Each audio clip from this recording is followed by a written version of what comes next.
On the face of it, there's so few big differences between the M1 MacBook Air and the M1 MacBook Pro. How do you decide between both of them? Well, one of them is right for you, and in today's video, I'm going to help you decide which one to buy.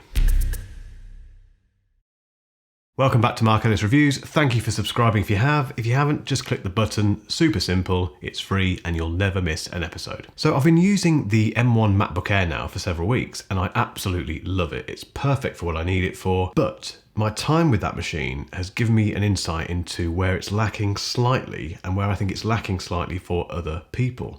People who will actually need the Pro version of the M1 MacBook. As I mentioned in the intro, it's such small differences seemingly between these two machines.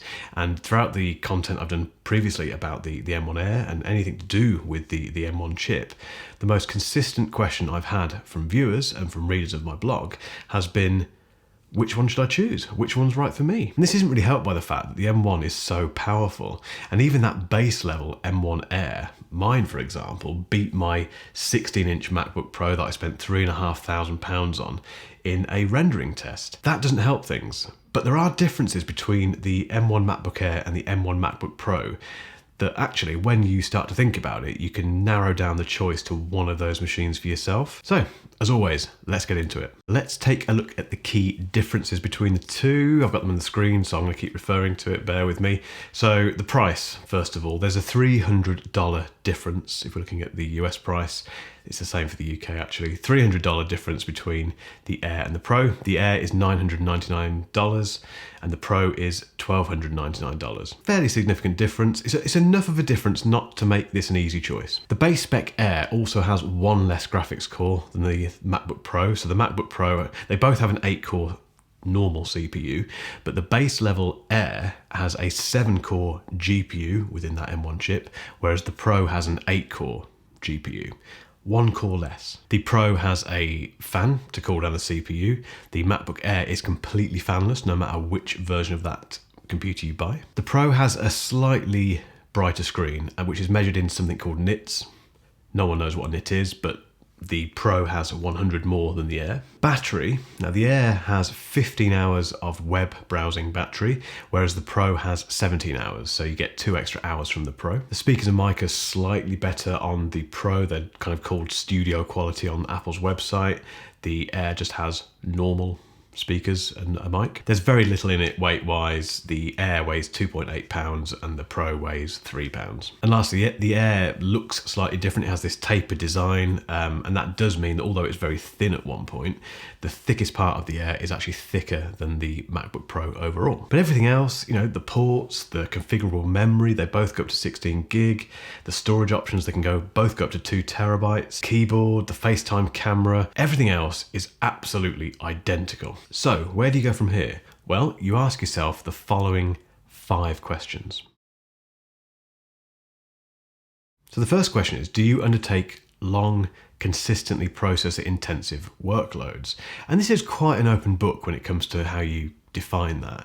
But I think there are 3 very common examples. One of them is video editing. So if for example, you do lots of 4K or, God forbid, 8K video editing, then that is pretty processor intensive because it will be doing rendering, you know, for consistently long periods of time. And if you export those videos, that will take a long time as well. By long time, we're talking about 10-15 minutes of non-stop intensive processor use. Bear that in mind. The other example is audio editing, you know, music production. For example, if you use Logic and you consistently have projects that have 100 tracks in them, use loads of effects, loads of plugins, that is going to be pretty processor intensive. And the third one, which I can't really get into much myself because I'm not a programmer, is development. You know, if you're a developer and you do lots of coding, that asks a lot of the CPU. So again, if you think you fall into any of those brackets or another bracket, potentially maybe computer science or something where you rely a lot on sustained heavy workloads where you're really putting that computer to task. So for example, if you have a MacBook at the moment and the current version of that, if it's not an M1 for example, if that constantly gets warm when you're doing things and the fans come on a lot, you're probably doing some intensive work. If that's the case, the Pro wins hands down. Just buy the Pro. It has the fan, which means it doesn't have to consistently throttle the CPU. I think a lot of the tests that people have done have revealed that it's very difficult to get it to throttle it at all.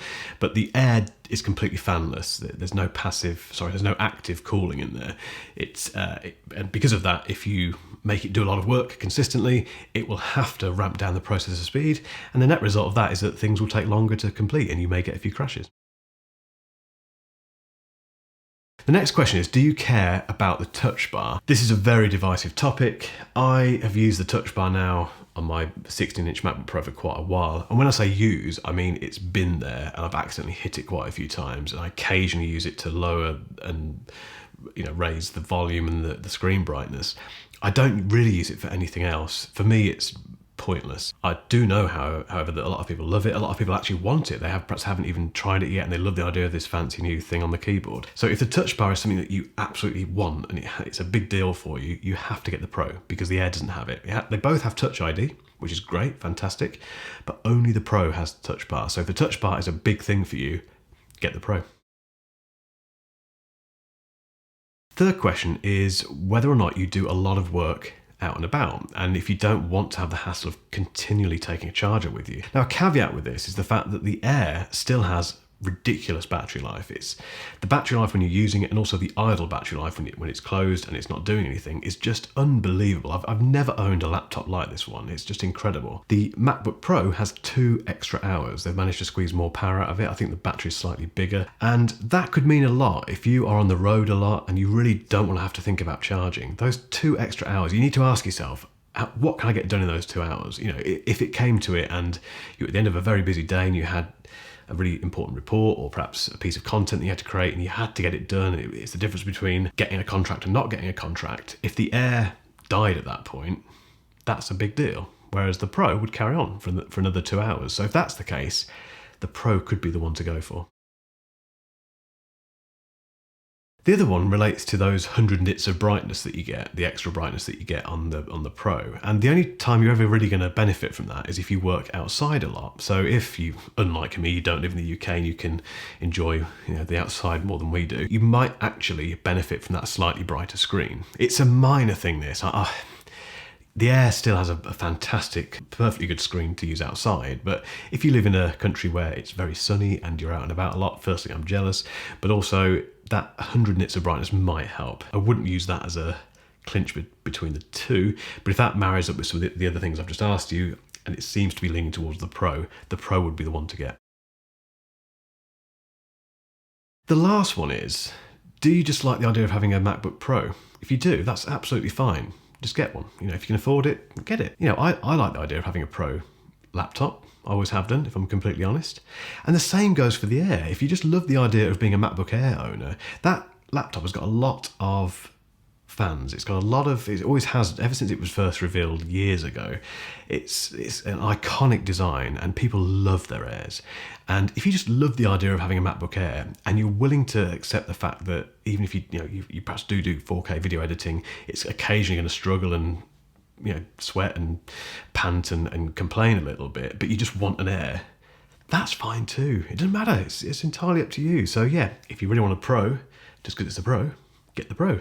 If you really want the Air, because you want to be in that little Air club, a bit like I do, go for it. That's it. And you'll notice that within those 5 questions, I haven't kind of covered all of those major differences between the two machines. But that's because the mics, the speakers, the weight, the color choices, those differences are so negligible. Even the color choices, okay, you get a gold color for the Air that you don't get with the Pro, but classic Apple, it's not particularly exciting gold, and it doesn't go beyond that. If they offered a blue one and a green one and a pink one, maybe that might sway your decision a bit more. But these little differences, the mic, I've talked about this before. They waffled on for ages about this studio quality mic, and in reality, and the same thing with the speakers actually, they're good. Don't get me wrong, both of those things are good, and it's nice to have that.